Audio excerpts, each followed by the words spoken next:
गुरुद्वारा प्रबंधक कमेटी दिल्ली द्वारा पूरी तरह से भारतीय जनता पार्टी को समर्थन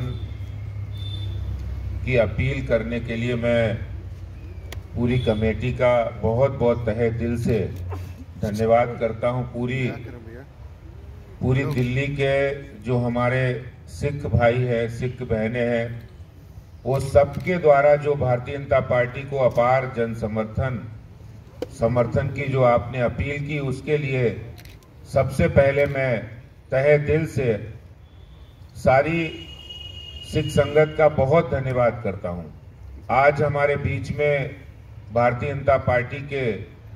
हमारे नेता कोर कमेटी के मेंबर सरदार मनंजर सिंह सिरसा जी हैं, हमारे लोकप्रिय सांसद श्री प्रवेश साहब सिंह वर्मा जी हैं, हमारी दिल्ली गुरुद्वारा कमेटी के चेयरमैन सरदार हरमीत सिंह कालका जी हैं, जनरल सेक्रेटरी जगदीप सिंह कहलो जी हैं, और हमारे पार्टी के नेता और वाइस प्रेसिडेंट राजीव बब्बर जी हैं,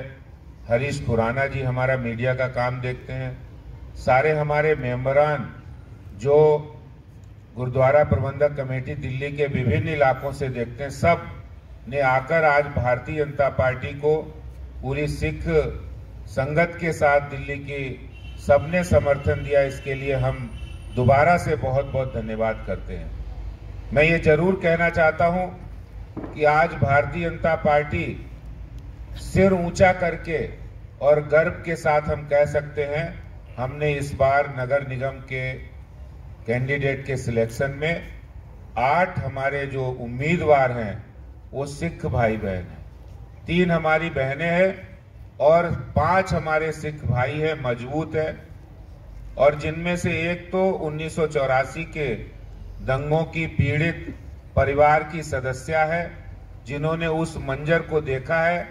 जो कांग्रेस के गुंडों का कहर पूरी दिल्ली में, पूरे देश में था, विशेष रूप से दिल्ली में था।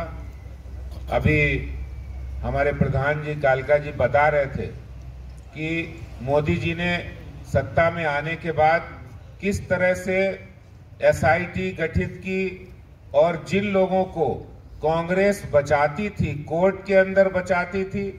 सत्ता के दबाव में बचाती थी, उनको जेल के अंदर पहुंचाने का, अंदर कराने का काम मोदी जी ने किया है। और सिर्फ यही नहीं, कानपुर की एसआईटी को भी योगी जी ने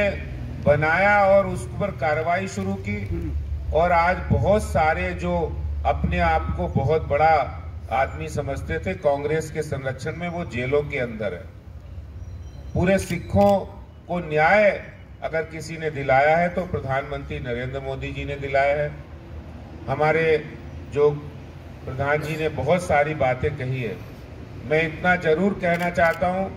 हमारे देश के प्रधानमंत्री नरेंद्र मोदी जी और पूरी भारतीय जनता पार्टी सिखों का और हमारे सिख धर्म का बहुत ही सम्मान करते हैं, क्योंकि हमारे सिखों भाइयों का ये इतिहास रहा है कि देश के ऊपर जब भी संकट आया है तो वो देश के साथ खड़े हुए हैं। जब कोरोना संकट आया, अभी FCRA की बात हो रही थी, बहुत बड़ी संख्या में जो विदेशों में रहने वाले सिख भाई बहन हैं, वो यहाँ गुरुद्वारों में, यहाँ सिख जो धार्मिक संस्थाएं, उनको दान के रूप में बहुत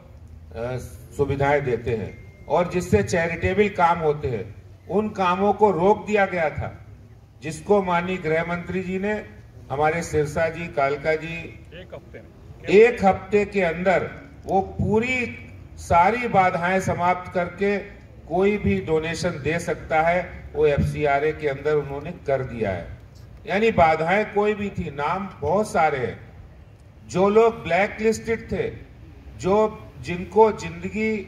एक सही रूप में जीना मुश्किल हो गया था, उन सारे सिख भाइयों की ब्लैक लिस्टेड के नाम को हटाने का काम भी मोदी सरकार ने किया है।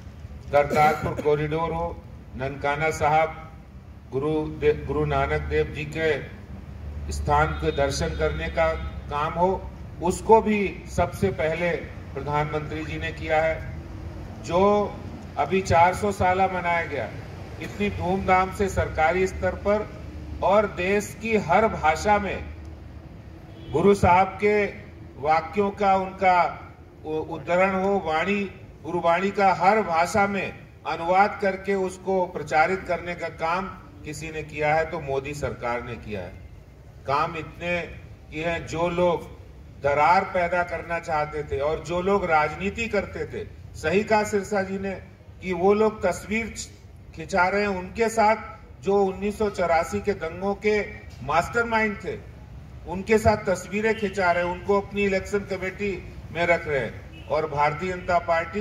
एक ऐसे पीड़ित परिवार के उम्मीदवार बनाए जिन्होंने वो सारा मंजर मुश्किल समय देखा है। तो मैं इस बात के लिए बहुत धन्यवाद करना चाहता हूं कि आज पूरी सिख कौम, पूरी दिल्ली की सिख संगत एकजुट है और वो भारतीय जनता पार्टी के साथ आई है। हम ये वादा करते हैं कि भारतीय जनता पार्टी सिखों के दुख सुख में और उनके हर कदम पर हम साथ रहेंगे और साथ निभाएंगे। और जो ये बड़ी बात है कि जो अरविंद केजरीवाल पंजाब में सरकार बनाए, आतंकवाद को समाप्त करने के नाम पे वहां आज क्या हाल है, वहां गैंगस्टर हावी हैं, वहां पर आम आदमी रह नहीं सकता है, यानी जो आम इंसान है उसका जीना दूभर हो गया है। और वही केजरीवाल दिल्ली के अंदर किसी भी सिख भाई को मंत्रिमंडल में नहीं लेना, ये उनकी असली धारणा को दिखा रहा है। और आज भारतीय जनता पार्टी कहना चाहती है कि आपने जो विश्वास भारतीय जनता पार्टी के ऊपर व्यक्त किया है, पूरी सिख संगत ने व्यक्त किया है, धर्म ने व्यक्त किया है, उस पर भारतीय जनता पार्टी बिल्कुल खरा उतरेगी। और अभी हमने निगम के अंदर 8 कैंडिडेट बनाए हैं और आने वाले विधानसभा चुनाव हो उसमें भी हम अच्छा रिप्रेजेंटेशन देंगे और हर जगह भारतीय जनता पार्टी के हर ओहदे पर सिख हमारे पर्याप्त संख्या में हो, इसके लिए मैं वादा करता हूं और आपका बहुत बहुत धन्यवाद करता हूं। बहुत बहुत धन्यवाद जी, सबका बहुत बहुत धन्यवाद। और अध्यक्ष जी ने जैसे कहा, बस अध्यक्ष जी हम तो आपके साथ खड़े हैं, हमारे सांसद हैं, हमारी पार्टी के सीनियर लीडर खड़े हैं। हम ये भी उपेक्षा करते हैं, हमारे जब भी मसले हों, चाहे वो बंदी सिंहों के मसले हों, चाहे वो हमारे दिल्ली के अंदर यूनिवर्सिटी बनने का मसला हो, चाहे वो दिल्ली के अंदर सिखों को अपनी नुमाइंदगी देने का एमएलए के रूप में मसला हो, चाहे पार्टी के अंदर देने का हो, हम उम्मीद करते हैं कि जितनी भावनाएं देश के प्रधानमंत्री नरेंद्र मोदी जी के मन में है, उसी तरह पार्टी सारी एकजुट होकर और इस भावनाओं को कायम रखने के लिए जो हमारा आपसी भाईचारा प्यार सांझ बनी हुई है, जिसको पंजाब के अंदर आम आदमी पार्टी तोड़ने की कोशिश कर रही है, वही रास्ते चली है जिस रास्ते कभी कांग्रेस चली थी, पंजाब को डिस्टर्ब करके देश के अंदर सत्ता बनाने की। उस चीज को हम मिलकर इसको खत्म कर सकेंगे। आपका बहुत बहुत धन्यवाद, बहुत बहुत धन्यवाद। कालका जी, कितने सीट पर आप एस्टिमेट कर रहे हैं कि आपका इन्फ्लुएंस रहेगा? देखो, भारतीय जनता पार्टी के कोई भी उम्मीदवार कहीं पर भी खड़ा है, हमारी 5 वोट है और वहां पर हमारी कोई भी वोट अगर है, वहां के रिप्रेजेंटेटिव्स को हमने जिम्मेवारी लगाई है और ज्यादा से ज्यादा वोटों से जिताने का इनको वादा भी किया। मैं आपको एक जानकारी दे दूं, शायद नहीं है क्योंकि आपने सवाल पूछा। दिल्ली सिख गुरुद्वारा मैनेजमेंट कमेटी, श्रोमणी अकाली दल दिल्ली स्टेट, जिसके राष्ट्रीय अध्यक्ष भी हैं, 46 दिल्ली की वार्ड के अंदर, जो कि पूरी दिल्ली को कवर करती है, हमारे कैंडिडेटों ने इलेक्शन कंटेस्ट की और बड़ी मात्रा में हम सारी 2/3 मेजॉरिटी के साथ जीत कर आए। आज हमारे वो सारे कैंडिडेट जो जीत कर आए और वो कैंडिडेट जो चुनाव लड़े थे, वो सारे 40 के 40 लोग और पार्टी की सारी ऑर्गेनाइजेशन, जिसकी अध्यक्षता माननीय नेशनल प्रेसिडेंट के रूप में हरमीत सिंह कालका जी और दिल्ली के अध्यक्ष के रूप में सरदार MP.S. चड्ढा जी कर रहे हैं और जनरल सेक्रेटरी के रूप में जगदीप सिंह कालो कर रहे हैं। ये दिल्ली के हर सीट पर जाकर प्रचार करेंगे। 250 की 250 सीटों पे हर जगह हर वक्त हमारा कार्यकर्ता डट कर खड़ा रहेगा।